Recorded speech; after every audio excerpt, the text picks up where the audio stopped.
expounded or great as that of Idia, a mother of Oba Isige, going to war. But it is something extraordinary for Oba Ewari. Emota was a wife to a chief in Ogbe. Arabe is the name. Waraye is the name of others. And when she was there, they said that she was sometimes sluggish, not strong enough. When the husband, I'm a chief now, and the day I go to palace, I think the woman that is preparing food must be very agile and make sure that by 8 o'clock I'm going to the palace. Otherwise I can't be dressed in my usual attire and begin to wait for food. But whenever it is the turn of a Emota to prepare food for the chief, the husband, they always even the other wife will just bring it and say, okay, take. So they now nickname me Emita. That's somebody who is sluggish in Benin. But the husband died and he had no child. She now packed away from the house. Normally in a polygamous house in those days, when you have no issue, you have no you can't stay in that house. Otherwise, I mean, they make you somehow a jester. So that Mota was packed away. He had no other place to go than to go to the front of Oba Market and begin to sell her wares there. They said that he was selling this Maggi, and that's what we call a barrier in Benin, that's made from ogi and other things, articles that she can sell. People were going there. She was even sleeping there.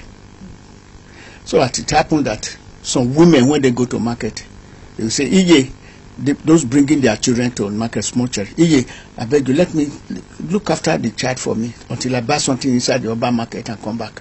That thing began to make her famous. So that everybody, I mean, she had no child, but whenever it is daytime, you see children playing around her.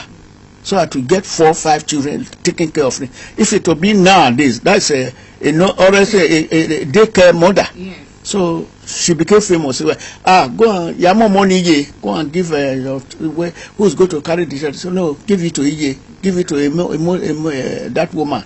So she became famous.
Emotan, who was childless until the death of her husband, Chief Azama, relocated from her husband's house and settled near Oba Market, where she continued her trading in local spices. Emotan became very useful and important to market women and others as she cared for children and have regard for mothers. She displayed a resounding love and attention for children so that she became a central figure in the society among the young ones. The Benins recognized her as an important, prominent woman of those years because of the part she played. Emota was a beautiful young girl or lady.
Emotan became more popular when she assisted Oba Ewari to gain victory over his younger brother Oba Owaifiokun, who took over power to reign over Benin Kingdom without the laid down rules and regulations.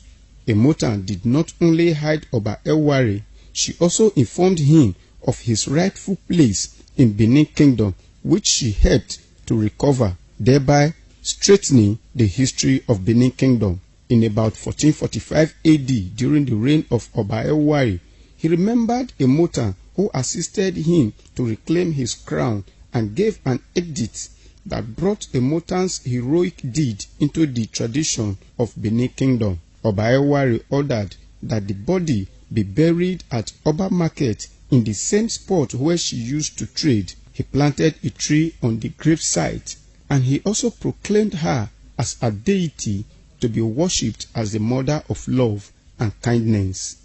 Something happened extraordinarily. All the chiefs that gave Oba native Choko Orwe, Ogun, started killing them. One by one, he became a person that is being looked for. So that during this process in Benin, when they were looking for him, he was almost got to be killed. Then he had himself at a motor's house in Oba's Market. Those people that were looking for him, they got to the motor and said, "We saw him running down this side. Where is he?" He said, "Well, no, he went through this side. I saw him." Oh my God. And he was inside, and he would have been caught, and he would have been killed. So they left. When he came out, he ran away and he entered the jungle he has been, and he remembered. And when he became a number, before he became a number, Emotan has died. I said that woman that helped me save my life must be remembered. He planted a tree on the grave of Emotan, and that tree was there. The tree is called Iruhe tree. It's a life tree. So that that tree had been there for many years, and I think one of the trees was the one that fell by one European businessman near Emotan there. And when it fell down, he fell it, and the Benin BDNE at that time, and the Oba of Benin, Oba Akenzo II, was not happy, and they reported to the British Council. And the person that did this thing was a British council and a business man too. So that the British Council now made another, not tree again, but they now constructed a statue made of brass. And it was done by one J.D. Danford at that time. And that statue was erected in 1954, and it was unveiled by Oba Akenzo II, 20th March 1954, and that is the statue you now see.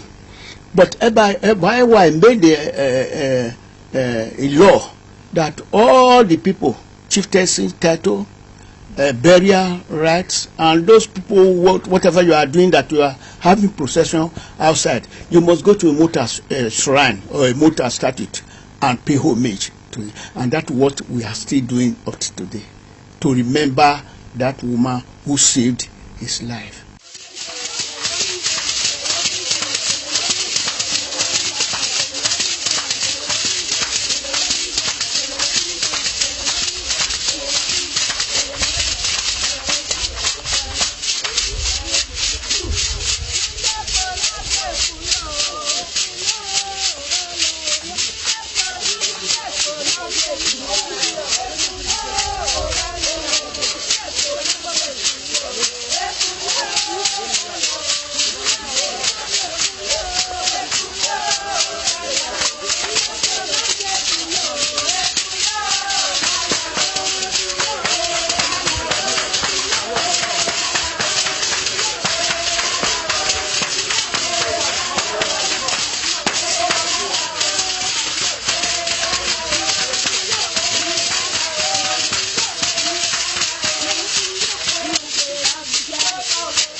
Today in Benin City, Emotan's beautiful statues conspicuously stand where she was first buried.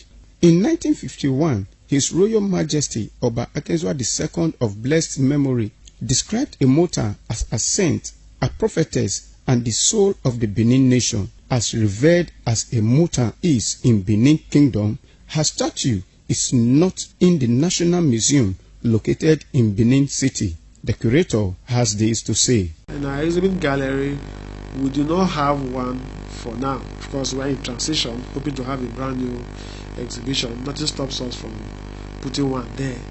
But one main reason why over the years we didn't do that is that museums come in different forms. We have what we call museums without walls, museums beyond the showcase. What we have here is a one-stop shop, one-stop gallery where you come and you see just about everything. But when we recognize the fact that what we have at the junction of Ibiwe is a full life statue of Emotan of sorts, that is a museum on its own.